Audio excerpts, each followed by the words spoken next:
Kinumpirma mismo ng celebrity couple na sina Bea Alonzo at Dominic Roque ang kanilang hiwalayan. Sa kanilang joint IG post, sinabi ni Bea, Oh, ayan, 'di ba? Dinay pa ng dinay. Maghiwalay din pala. Hindi ko maintindihan. Dinay sila ng delay na una, hindi totoo 'yan, hindi totoo. Tapos sige, maghihiwalay pala. Kasi ganito konteksto niyan. Nagkaroon kasi ng chika-chika na naman diyan, may mga alam mo na, may mga ano diyan, mga marites na mga reporter na sinabing hindi daw matutuloy ang kasal kasi engaged sila, hindi daw matutuloy kasi si babae daw sobrang yaman, si lalaki parang umaasa lang daw sa babae. Oh, ganun ang istorya. Kaya hindi daw matutuloy yung kasalan nila whatsoever. Tas deny sila ng deny. Deny ng deny. Eh, syempre ako, alam mo naman yung mga kasama ko, mga chismosa rin. Palagi ko ba namang kasama yung mga guys? 2 oras kami magkakasama sa dressing room. Habang nagbibihis sila doon, nagkikwentuhan sila. Oh. Napapakinggan natin kung ano man pinagkikwentuhan nila. Hanggang narinig ko ito na deny daw ng deny. Oh. Tapos, yung pala, maghihiwalay din. at Dom na pareho nilang napagdesisyonang tapusin ang kanilang engagement. Pag-amin nila, hindi ito naging madaling desisyon. Ginusto sana nilang magkaroon ng mas mahaba pang oras para pag-isipan at ipagdasal ang sitwasyon. Oh, ayan, naghiwalay na daw sila pero pinag-isipan nila. Pero dito matindi. Ito, babanatan ko to. Itong part na to. Alam mo dahilan ba't sila naghiwalay? Ha? Kasalanan nyo. Ganun. Kasi pinagchismisan nyo kami. Maya maghiwalay na kami. Ito, sabi nila sa ano nila, sa post nila ha. Ang kaso, masyado na raw maraming espekulasyon, tanong at insulto sa issue. May mga Marami daw kasi spekulasyon, marami daw issue, marami daw marites. So, naghiwalay na lang kami. Anong dahilan yun, Bea? Bea naman. Yun ang dahilan mo kaya kayo naghiwalay dahil marami lang chismoso sa tabi? Marami lang nagki-question? pirma pa ng kanilang hiwalayan nang wala nilang pahintulot. Tinawag Meron daw kasi nagsabing hiwalay na sila nang walang pahintulot nila, kaya tinuluyan na nila. Anong klaseng dahilan yan, Bea? Bea naman!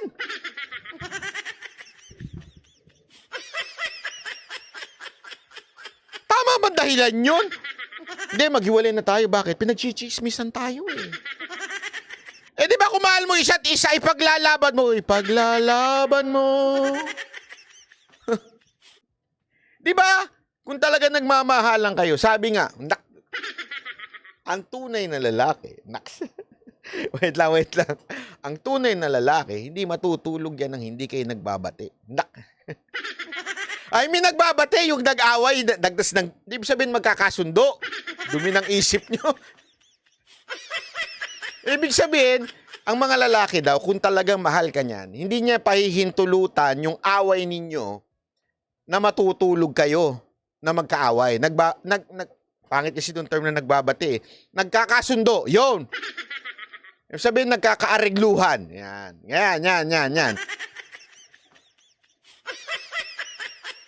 Ganon daw ang tunay na lalaki. Ibig sabihin, kasi alam mo, ito. Makinig kayo, makinig. Mga babae, mga lalaki, makinig kayo sa akin, ha. Ang mga babae kasi may tendency na yung ang hilig makipag-iwalay. Yung araw-araw na nakikipag-iwalay. Pag talaga mahal ka daw ng lalaki, hindi makikipag-iwalay yan. O kahit baliktarin natin, kung yung lalaki naman ang nakikipag-iwalay, yung babae hindi papayag kung talaga mahal na mahal siya. Tama, mali. Ganun, kaya nga ako nagtataka, ang dahilan nila dito dahil may chismis daw, dami nagtatanong, ang daming, kaya sila naghiwalay. Ha? Anong klaseng dahilan yan? Kami pa sinisi nyo? din nila Bea at Dominic na extremely painful yet united decision ang kanilang hiwalayan. Hiling lang nila ngayon, mabigyan sila ng privacy sa kanilang pinagdaraanan. Last year lang na ma-engage ang dalawa at dapat sana'y ikakasal na ngayong taon. Huwag nyo na kaming gamiting rason para sabihin nyo naghiwalay kayo. Hinabol nyo pa talaga yung February 14. Oh. Sus. Diba? Kasalanan ng mga marites, kaya daw sila naghiwalay. Labo nyo. Ay, naku. Ewan ko ba? Bakit mga ganito mga ano ngayon, mga celebrity couple? Ako, couple.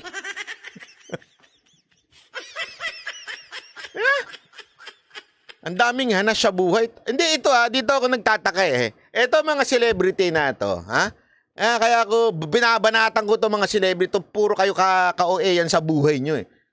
Pag kayo magkakajowa, post kayo ng post, jowa na kami, lahat ng vlog, ginawa nyo na, engaged na kami, vlog na kami. Tapos nung kahiwalay kayo, we need privacy. Pagkatapos nyo i-public yung relationship nyo, hihirit kayo ngayon pag naghiwalay kayo, we need privacy. Ginusto nyo yan. Kung ayaw ninyo maging public pala yung relationship nyo, itigil nyo yung pagiging mushi-mushihano ninyo dyan sa social media. Huwag nyo i-public. Tapos, pag kahit maghiwalay kayo, walang pakialam ang tao. Diba? Pagkitas yung, ito, nagmamahalan kami, ito, engagement ring. Tapos biglang, nung naghiwalay kayo, please respect our privacy. Gunggong!